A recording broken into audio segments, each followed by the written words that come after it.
గౌరవనీయులు కోనిడాల పవన్ కళ్యాణ్ గారు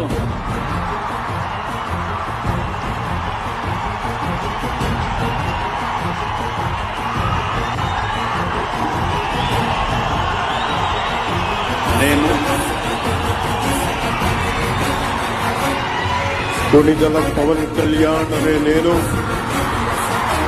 శాసనం ద్వారా నిర్మితమైన భారత రాజ్యాంగం పట్ల నిజమైన విశ్వాసం విధేయత చూపుతానని, భారతదేశ సార్వభౌమాధికారాన్ని సమగ్రతని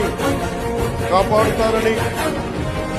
ఆంధ్రప్రదేశ్ రాష్ట్ర మంత్రిగా నా కర్తవ్యాలను శ్రద్ధతో అంతఃకరణ శుద్ధితో నిర్వహిస్తానని